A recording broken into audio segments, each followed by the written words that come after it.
Pemirsa, program Electrifying Agriculture yang digagas PLN telah memberikan dampak positif bagi sektor pertanian.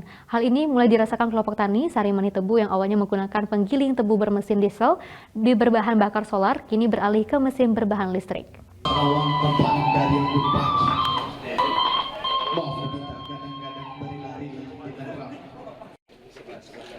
Program Electrifying Agriculture yang digagas PLN telah memberikan dampak positif bagi sektor pertanian. Hal ini dirasakan kelompok tani Sarimani Tebu yang awalnya menggunakan penggiling tebu bermesin diesel berbahan bakar solar beralih ke mesin berbasis listrik.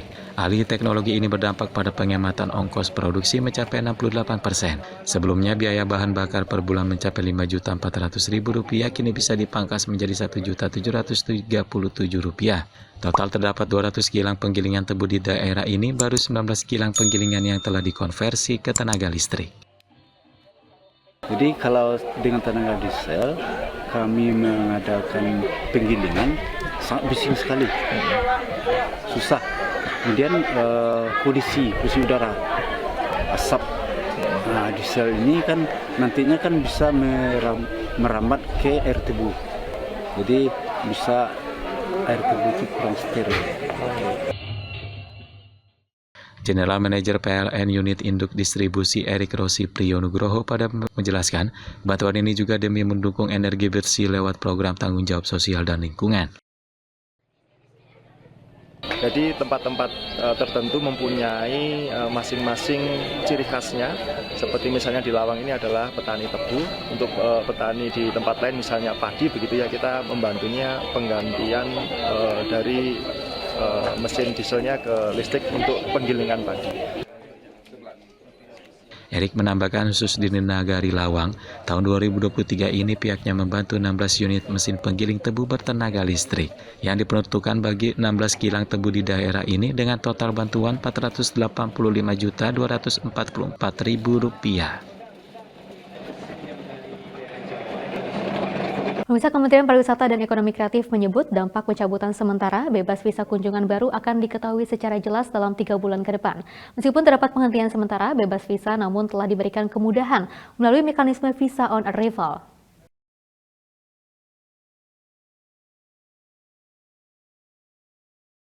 Pemerintah telah menghentikan sementara kebijakan bebas visa kunjungan untuk 159 negara, namun hingga kini belum diketahui dampak akibat kebijakan tersebut.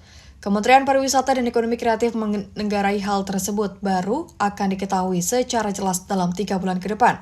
Dampak pasti dari penghentian sementara itu seperti dijelaskan Deputi Bidang Kebijakan Strategis Kemenparekraf Nia Niscaya dalam konferensi pers virtual di Jakarta baru-baru ini, baru akan terlihat setelah Badan Pusat Statistik merilis angka wisatawan mancanegara dengan gap 2 bulan. Namun, menurut Nia Niscaya, sudah ada kemudahan bagi wisatawan mancanegara atau wisman yang ingin berkunjung ke tanah air dengan mekanisme pengajuan visa untuk negara non-ASEAN, yaitu visa on arrival atau mengurus visa ketika tiba di Indonesia dengan membawa dokumen yang dibutuhkan. Wisatawan mancanegara juga dapat mengajukan secara daring melalui elektronik visa on arrival, alias visa saat kedatangan elektronik yang diurus sebelum tiba, dan kini dimudahkan pembayarannya.